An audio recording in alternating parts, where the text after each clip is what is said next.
Kwingineko ni kwamba rais mstaafu Uhuru Kenyatta leo ameongoza kikao cha faragha na aliyekuwa waziri wa usalama wa ndani Daktari Fred Matiang'i pamoja na washirika wake katika harakati za kuimarisha umoja wa upinzani kabla ya uchaguzi wa mwaka 2027. Katika kikao cha leo, Kenyatta ambaye anaunga mkono azma ya Matiang'i kuwania urais ameutaka upinzani kuungana na kushirikisha viongozi wote akiwemo aliyekuwa naibu rais Rigathi Gachagua ambaye rais mstaafu anasemekana amekubali kushirikiana naye. Dalili za ushawishi wa rais mstaafu Uhuru Kenyatta katika mipangilio ya upinzani kumenyana na rais William Ruto katika debe mwaka 2027 ziliibuka hii leo baada ya Uhuru kufanya kikao na aliyekuwa waziri wake wa usalama Daktari Fred Matiang'i. Kando na Matiang'i, kikao hicho kilichofanyika hapa Nairobi kilihudhuriwa vilevile na seneta wa Kisii Richard Onyonka, katibu mkuu wa chama cha Jubilee Jeremiah Kioni, aliyekuwa waziri wa mawasiliano na teknolojia Joe Mucheru, aliyekuwa katibu katika wizara ya usalama Daktari Karanja Kibicho na aliyekuwa mkuu wa kitengo cha rais cha utekelezaji miradi Andrew Wakahiu. Mkutano huo ukimtwika Matiang'i jukumu la kujitokeza na kuzungumza na Wakenya na viongozi wenza katika vyama vingine vya upinzani ili kuunda muungano wa upinzani. They have said that they would be happy if Kenyans would accept to have Matiang'i as a Jubilee presidential candidate. And they have also emphasized the need to ensure that we are working with other like-minded leaders who also believe that UDA has mismanaged the affairs of this country. Na kwa mara ya kwanza washirika wa rais mstaafu wamesema yuko tayari kufanya kazi na aliyekuwa naibu rais Rigathi Gachagua ili kuimarisha umoja wa upinzani, huku akisemekana kushabikia ujasiri wake dhidi ya serikali. Rigathi is also doing some commendable work. Ile kazi anafanya ni watu siwajui ni akina nani wangeweza kufanya hiyo kazi, na so hata yeye tunataka kuja hapa. Katika kikao cha leo, Uhuru alisemekana kuwarai viongozi wa upinzani wasikimbilie kuunda muungano, lakini kwanza watengeneze vyama vyao na wawape viongozi wengine nafasi kujiunga na upinzani. I know we have impeachment. Wale wanaenda wa Munyoro. We want you to go and say pole to Gachagua. We didn't like the way he was impeached. Lakini mimi ukiniuliza, I open the other page, ninaangalia mbele ya impeachment, ni nini likuwako? Nini likuwako beleni? Finance bill. How did we behave when we had the finance bill? The finance bill is the one that gave birth to impeachment. So I'm actually asking you people, kama unataka kuwa kiongozi, sumama na miguu yako. Na hii kichwa kuwekelewa mkono na kichwa namna hii, wekelewa kura ya wananchi. Wachana na mkono ya mtu. If you go through that route ambayo ninaona watu wengine wakiifuata, na sisi tunataka kuwa kitu kimoja, hakuna mtu tunapiga. We actually even want Gachagua to come and be member of Jubilee. Because that is the only way we can defeat Gasongo. But we also want these people to elect their leaders. Because where we are today is mtu anasema mimi siwezi sema kingine kama Ruto alisema. Yet Ruto did not even vote for you. He only voted for himself.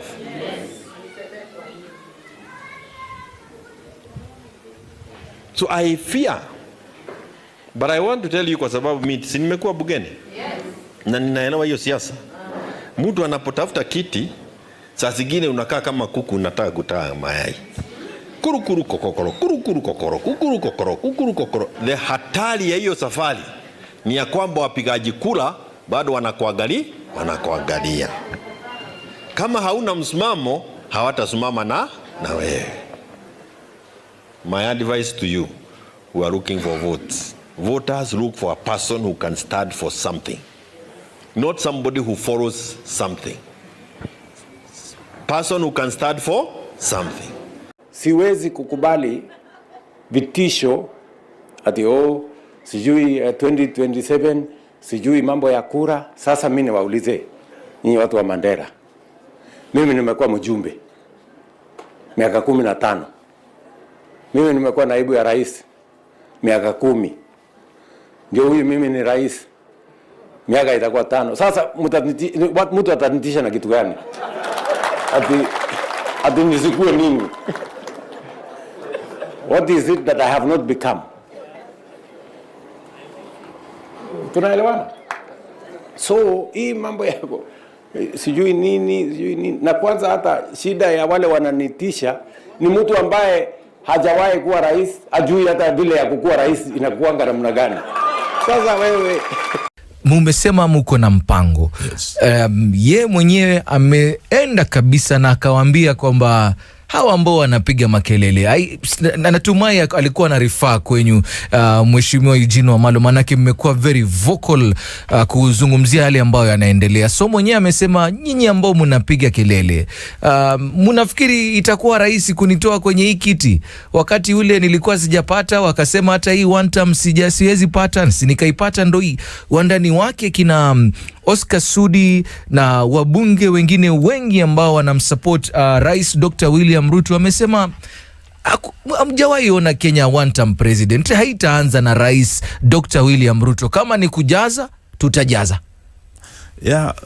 Ujue kwa Biblia kuna ile story ya Goliath. Goliath usiku kucha alikuwa anapiga kifua, alisema hakuna mtu ananiweza mimi. Okay. Ni nani hapa? Hakuna mwanaume hapa. Hakuona Daudi kakija. Na Ruto hata tuona tukija. Ule mpango tumeanza jana. Okay. Itakuwa kama Goliath. So mko na strategy kabisa ya kuhakikisha na mnamtoa kwenye kiti. Wacha endelee kujigamba. Okay. Vile Goliath alikuwa anajigamba. Alright. Daudi kana kuja. Zile vitu tunaongea sisi si wenda wazimu. Their plan is exposed. In God we trust. Na nyinyi mtajua hii nchi ni ya Mungu. Sisi tuko na God. Mko na power. Mko na those Subaru boys. Mko na guns. Na sisi tuko na God.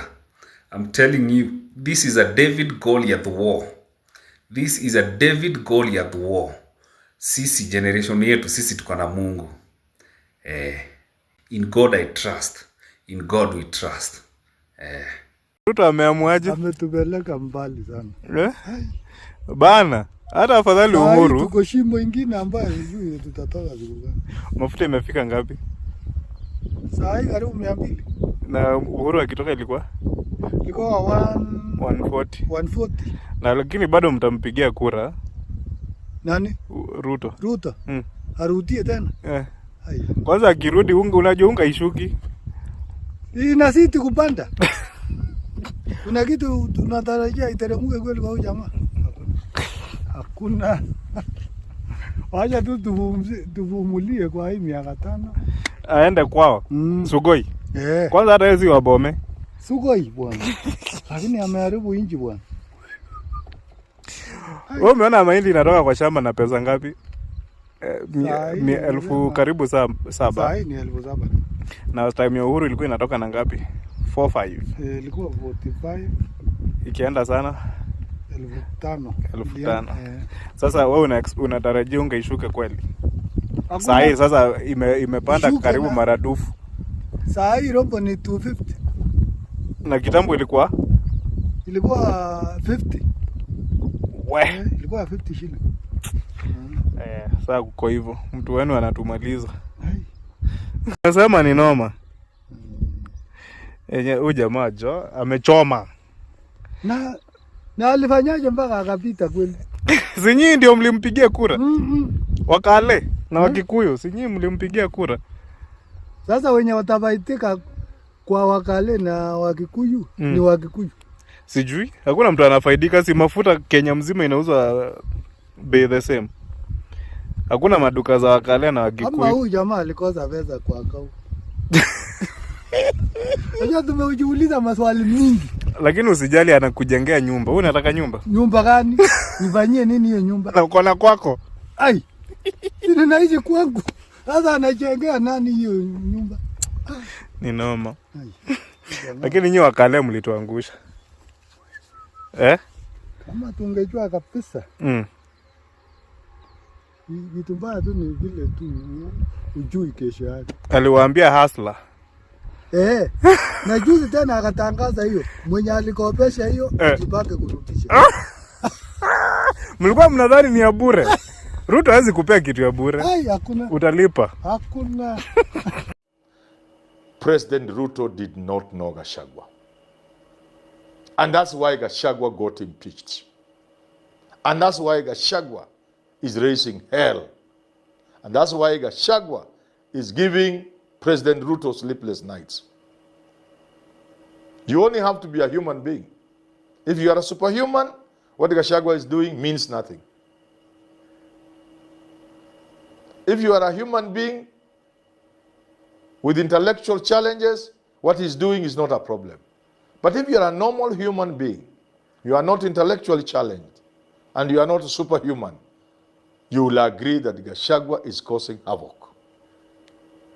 So it is this Gachagua President Ruto didn't understand.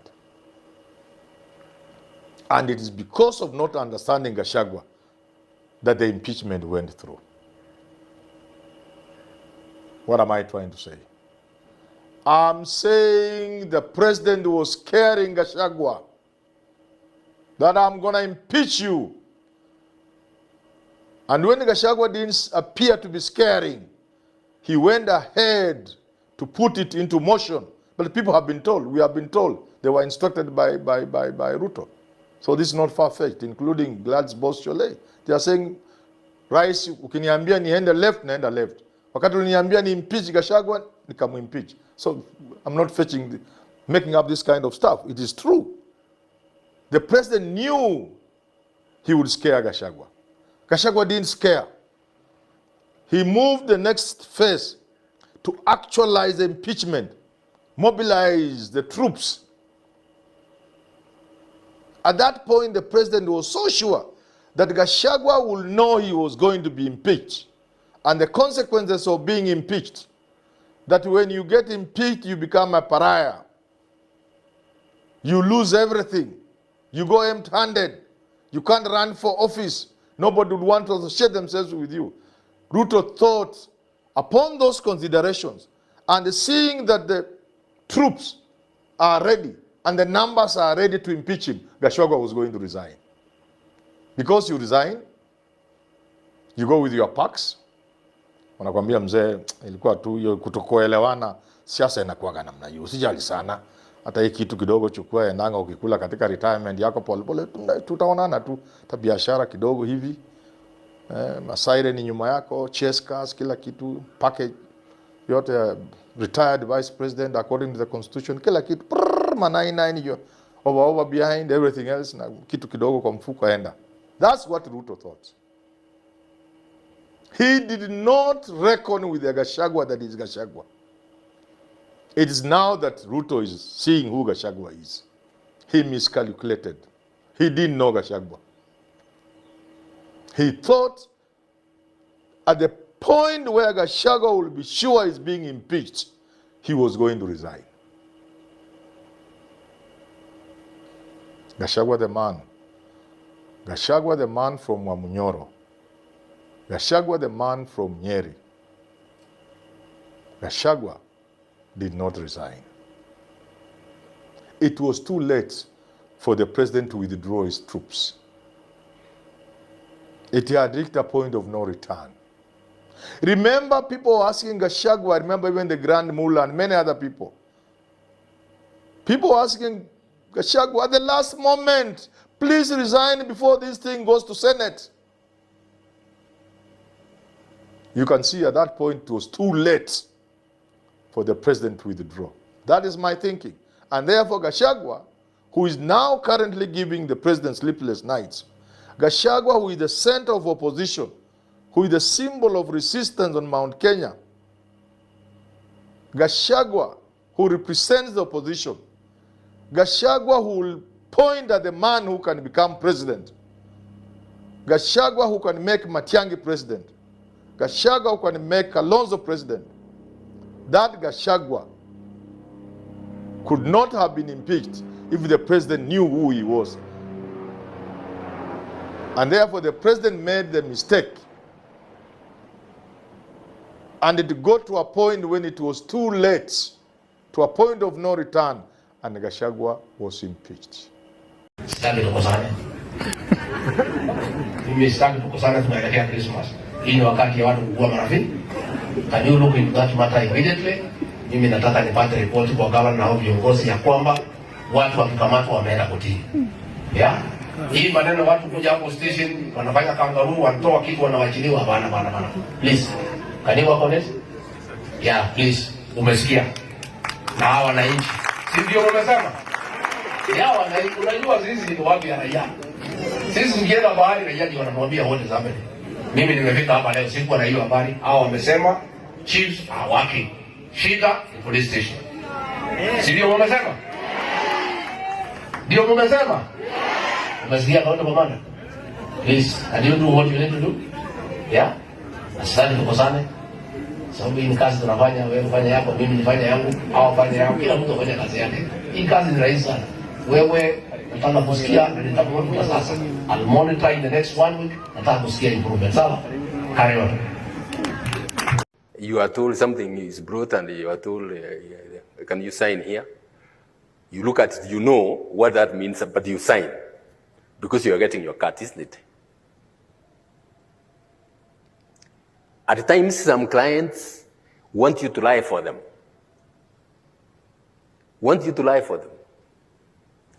They just buy you. You know, that's what it means. They buy you to do what they want. As soon as you do that, they have no regard for you. You're so cheap before them, they have very little regard for you.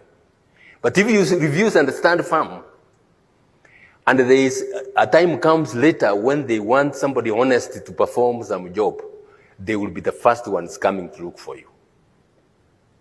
They're the first ones coming to look for you.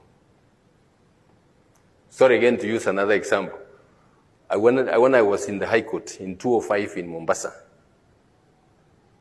I made some orders which irritated some people. I restrained the coming in of sugar, worth more than 30 billion shillings.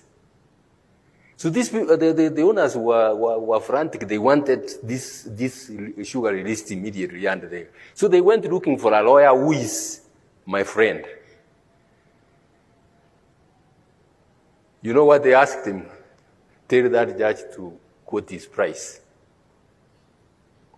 This lawyer knew me. He says, that man has no price. He says, no. There is no Kenyan who doesn't have a price.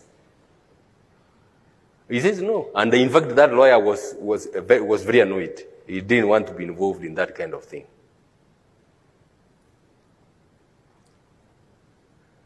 What is your price?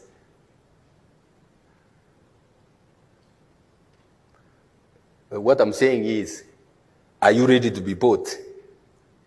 In some places, you may not be the one making the decision.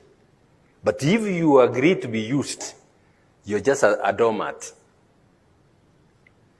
We are more than that. We are more than that. Sons and daughters of the living God, we cannot afford to be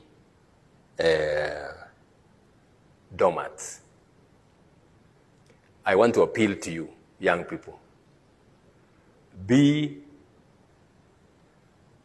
integrity champions for our church. Be integrity champions for our church. For yourself. For your children. Distinguish between politics and leadership is the day we'll get it right as a country. If you look like, for example, in the States, as after Trump was elected president, the political noise went down. They started focusing on national issues. My declarations, my executive orders, those nasainiwa, because he's trying to manifest what he feels is best for America. But huku kwetu, immediately after election, we start the next campaign. And that is how politicians are taking advantage of Kenya. Because they have understood we love eating from the table of politics. But our people, let us be reminded that where politics end, leadership must start. And I think we must have a conversation amongst ourselves so that we ask ourselves when we are voting, do we vote in politicians or do we vote in leaders? Because a politician prepares for the next election a leader focuses on the next generation. Hii maneno yenye tunaongea hizi changamoto sometimes is the clear manifestation of politics, not leadership. Because leadership should look out for the next generation. How am I saving Kenyans of this day for posterity? So this is just a polite reminder of people that let's learn the lessons the hard way. Ikifika pale time ya campaign, do not be hoodwinked by petty cash. At is so moja, so mbili, so tano, thou. Then you trade an entire 5 years for 2,000 or 5,000. How much would you make in the life of an entire election? It cannot be more than 50k. Hata kama unakula from how many politicians? This time round, we must chart a different path. It must be a leadership path. Na mimi, I continue to urge Kenyans, let's stay patriotic. This is our country. We must defend it from corruption. We must defend it from abduction. We must defend it from all sorts of evil that politics bring. And we must usher in the generation of leaders. Leaders do not complain. They act. Sahi ni time ya act. Na action does not necessarily mean going to the street. It means sensitizing your brother and sister on how to vote and what to vote for. The next election must be defined by issues. Na si issues za kutu divide. It must be issues that address our problems. I rest my case. It is the people who hire and fire governments, and we will prove them on Tuesday that it is the people of Kenya who will make the decision to take Kenya forward. The deep state will not stop us. The system will not stop us. The powerful will not stop us. This is going to be the culmination. Wewe haupendi hii chama, fungua chama yako, omba kura. Lakini kama sitaki chama yako, utanilazimisha mimi. Mwingine alikuwa anasema Buzeki, tunakupea mpaka Disemba ukuje UDA. Mimi UDA hawajaniuzia sera ile imeniguza kichwa. Na nimesikia vile wamesema sera yao ingiani na mimi. Na mimi siwezi ingia UDA. Kwa hivyo hata usinalazimishe. You know, and I'm being sincere. Mimi nataka Wakenya wote wapone. If they had agendas that will serve Kenyans and will bring change, I will support them with my eyes closed. Niwachanue hawa. Niwachanue hawa. Jameni, Mheshimiwa Gachagua na ndugu William Ruto, my namesake. Tusipo tekeleza maneno tumesema hapa na Kiambu na kwingine 47 forums. Tusipotimiza, hakuna watu watafukuzwa kwa serikali haraka kama sisi. Na mimi nataka nirudie, hakuna watu watafukuzwa haraka kwa sababu wa Kenya siku hizi ni wajuaji, kuwapeleka nyumbani one time. So we must continue the conversation hata baada ya hizi forums. Tukijaliwa tuweze kuchukua usukani. We must continue this conversation every 6 months. Tunaangalia monitoring and evaluation, tumefika wapi. Sijui kama hiyo inawezekana. Otherwise tutafukuzwa. Otherwise, hebu nataka nione ni wangapi wanakubaliana na mimi. Ndio hapo mimi husema mimi si mchawi wala si mnabii, lakini huona. Tukitekeleza haya, we will have no need to come and campaign again. Umesikia watu wanasema hapa, nafikiri ni Elijah, ati tukichagua sisi huonekana 3 months before elections. I want to tell you from the bottom of my heart, the commitment William Ruto has, sio yule wakuja ati 3 months before elections. William Ruto will be with you from day one all the way to the end of 5 years. Na akituangusha basi atufanye vile anafanywa na yeye atapandwa hivyo hivyo baadaye. Kama tunaelewana? Tunaelewana? I beg of us, I really want to beg of us today, as the chair of UDA, let's stay focused to what it is we promise those hustlers. Because if we don't deliver, those hustlers will send us out of power, and they will send us with vengeance. So let us talk about roads, electricity, education, health, Kipes, let's tone down on the politics. It is not healthy. It is not healthy.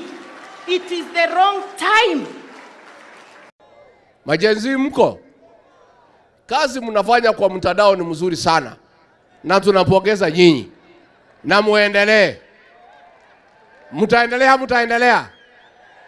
Lakini mtandao peke yake haitoshi. Tunataka mjiandikishe kama wapiga kura.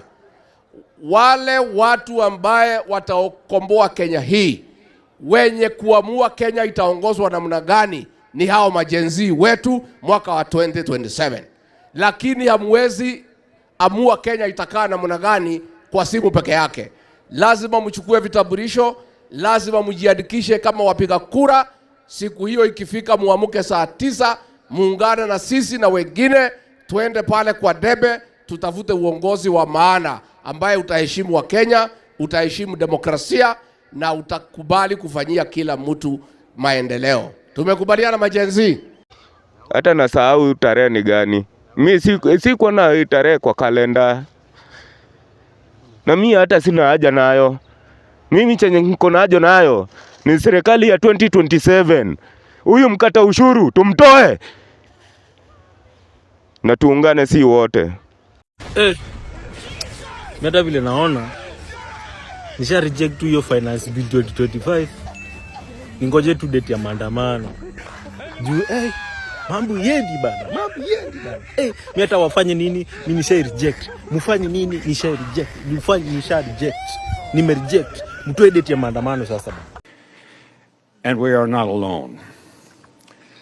There's a new force of nature at hand, stirring all over the world. They are the young people whom, frankly, we have failed, who are angry, who are organized, who are capable of making a difference. They are a moral army. And the most important thing that we can do for them is to get the hell out of their way. Kwanza mimi ikifika 2027 naiba mpaka kura ya madhangu na budangu. Sitaki warudi tu huko tena. Sima youth church anuka. Madha zetu bado Ruto unaenda home na 13 parliament tunaivunja. Wende home wote tuanze fresh. Mr. Speaker, sir, I'm here to address you. You must go. Ruto must go. Kwa hapa na hatuendi. Kwa hapa tunalala huku na hatuendi. We don't fear you guys. You hypocrites. We don't fear you. Mr. Speaker, we don't fear you. Tuko ndani. We stomped inside. Sisi ni nani? I'm inside. Niko ndani. Na tunamalizana na nyinyi. Tunamalizana na nyinyi. Mmetutesa sana. Today is today. You must hear our cry. Sisi ni sisi. Utatusikiza. Hii ni bunge yetu. Sisi tumewafanya mko hapa. This is our parliament. You must hear us. Kama hamna masikio, tutawafanya msikie. Poa mazee. Sasa nini? President tunataka kuambia uko na miaka 2 katika ofisi. Na hawa wananchi hawa they will punish you na hata ukiwa na pesa kwa kutoa nje. Wacheni tu mimi niseme na mapema. Ndio kama kuna list na andiko mniweke kwa list. I can't wait to reject finance bill 2025. I can't wait because I know it will be something absurd. It will be something mental. I can't wait. Mneke kwa list jameni. List ya reject. Idiots who don't want to participate in the affairs of their nation, they think things will just work in and of themselves. Then they are tribalists. And these tribalists, they think that they are only safe with people who are from their tribe. And tribe can mean people from the same culture, same language, or same culture. Then they are citizens. These are individuals who are responsible and know that when you want to be served, you must give those who have the desire and the intellectual capacity to serve you. In many societies, it is only a small percentage of people that can be called citizens, not more than 5%. And if a society wants to grow in the right direction, civic education is what will help the idiot and the tribalist to become a citizen. No one is going to tell me what to do at one time. I'm in charge. So please put that proposal on the table and then let's discuss it. And if they need a right, you can't say because there is a rule here. We work according to the rule.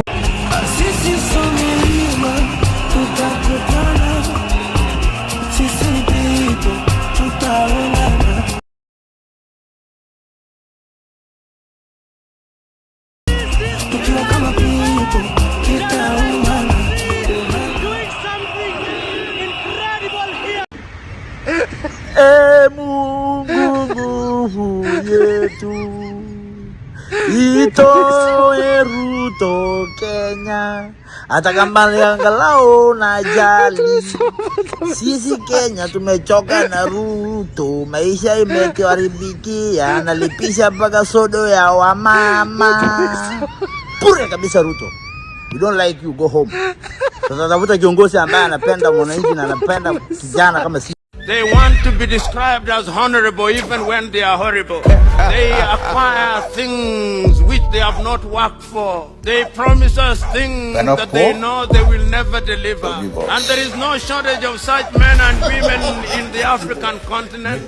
Now, why do you want Ruto gone? We want Ruto gone because he is killing innocent people. He's wanting to pass the Finance Bill 2024. He's putting tax on sanitary products that girls can't even buy. He can't go to school. He's corrupt. He's taking the money. He needs to go. Yes. Get out. If you're going to raise anything, start with your hairline. Nice. Control, Alt, Delete, Ruto. The drunk did better than you. Drunk did better than you. Now the next election, yes. Unajua hawa ndio watakuwa nasema fagia wote ama mtasema namna gani? This generation, yes, they use their might because they didn't vote, the largest vote in the last election. Hi Kenyans, mi sina maneno mengi. All I want to say is Ruto must go like yesterday. Bye.